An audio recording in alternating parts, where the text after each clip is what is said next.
Yeah, I think, first of all, the Secret Garden, to me, represents everything I love about musical theater, which is not just an incredible score with music that tugs at every heartstring, but also a story that is so meaningful and a story that's universal in any time period, in any place, that deals with loss and how it affects people's lives and how people overcome loss and persevere and end up finding new ways to love someone who is no longer present in their lives.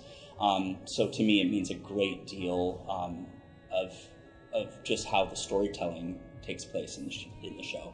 And to do it in concert, I think all of that emotion and all of that beautiful story they're elevated by the fact that we have an orchestra on stage supporting the emotion and the beautiful score right along with the actors. So I think it provides a unique opportunity to take the material to a whole nother level. Working with people like this and this orchestra, like having a full orchestra doing this piece of music, that's just all you could ask for anything, because the music itself is already so beautiful, and to have people who care about the show performing it and an orchestra, like a full orchestra performing it, it's gonna be the best, and I'm so thrilled to be doing this, like truly. I think it's gonna be really unique because I like concerts, and I like theater, so those combined is gonna be like really great. Yeah. I mean, I think the thing that's always amazing and exciting about live theater is how you can get taken away with it. And I think people are going to come in and they're going to see this big orchestra. They'll see, and maybe think, oh, we're just seeing, people are just going to stand there. That they'll have an expectation. But with this presentation style, you really get a chance to get taken away, and get taken away by people. These are people telling stories and expressing feelings and emotions that I've had. And so I think that we'll get a chance to connect with an audience without some of that stuff that can be, can be amazing as part of a production, but also can be a little superfluous. So we get to strip it down a little bit and really share the truest part of the story that is the most accessible part. Mm-hmm.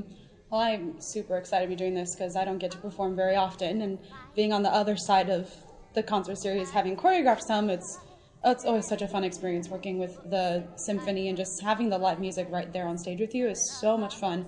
And then on top of that, what an amazing cast we have. Some of people that I've worked with before are just fantastic, and so many new faces that we are adding to the Barn Stage family is so fun. And just getting to play Martha, I feel like I have such a kinship with her because I feel like she's a little bit of like a sassy older sister, and that's just kind of who I am. And to get to play a real older sister to this fool that I feel like is my little brother already, it's super fun, and I'm really excited to be doing that and just to bring this character to life in my own interpretation. Winter's on the wing, here's a fine spring morn.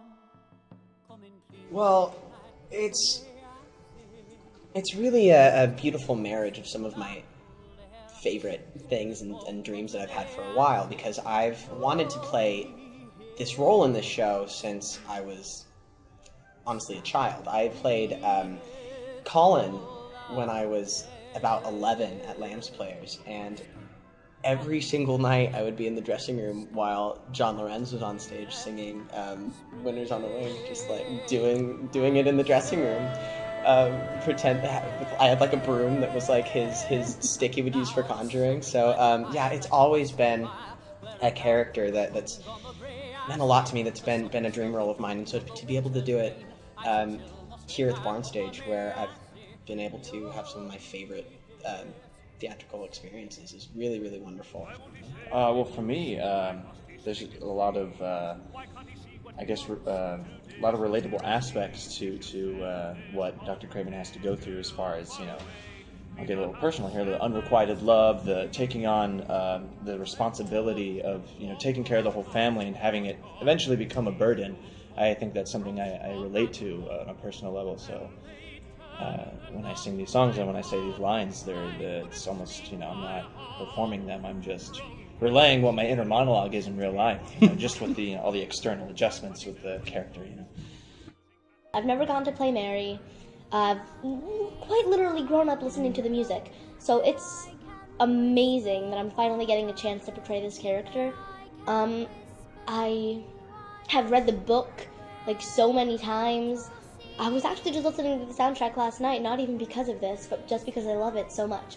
So it's going to be amazing to play Mary, finally. Yeah, there's one line in the show that kind of resonates with me. You said the? It's the, right? Okay. Yeah, you say it. It's someone's only a ghost if someone is still holding on to them. Yeah. I think that resonates with me a lot. Just the broad scope of what the show means and watching these people overcome the loss of loved ones is really important. Yeah, I mean, I grew up with the show. It's, Manny Patinkin is, iconic in this role. I love him as a performer, and I'm excited to kind of get to do my own thing with it. I'd say Archie is, this sort of beautiful, tortured soul. And I think that, a lot of us struggle to know how to express love in our lives.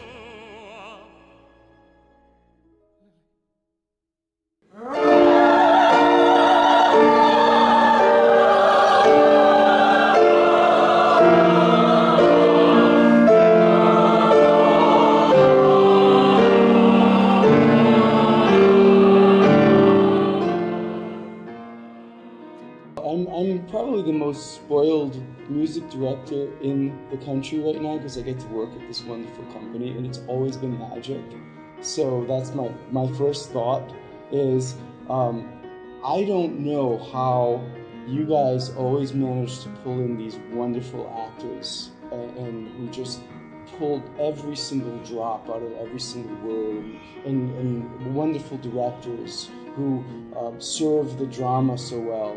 And we do this in a very short rehearsal period.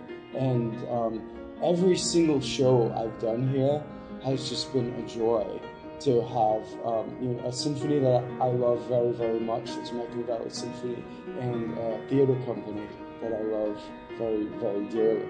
From the very first production I saw, I was a fan. Remember, I was a fan of this company before I worked here. Right? I was one of your most ardent supporters. So what are you doing March 1st through 4th? I think I'm going to be at the Old Town Theater in Temecula doing Secret Garden. Is that a thing? That's a thing. That's a thing. Is that a thing with a 19-piece orchestra and a 20-plus member cast of professional actors and singers doing one of the best scores in musical theater history? Is that kind of thing? Yeah, that's it. That seems like the kind of thing somebody might want to go to. Yeah, it seems like everybody in town probably should want to go see that, right? That's what I think. Yeah. So check it out. Check it out. Hey, I'm Mia Sinclair Janess, and please come join us for the Barn Stage Company's production of The Secret Garden in concert March 1st through the 4th. Yeah, what she said, but I'm not Mia. I'm Mark. Hi, I'm Austin Myers. I'm Chelsea Nicole Lapp, Come join us for the Barn Stage Company's production of Secret Garden in concert. right here in Old Town Temecula, March 1st through the 4th. Hey, See you there.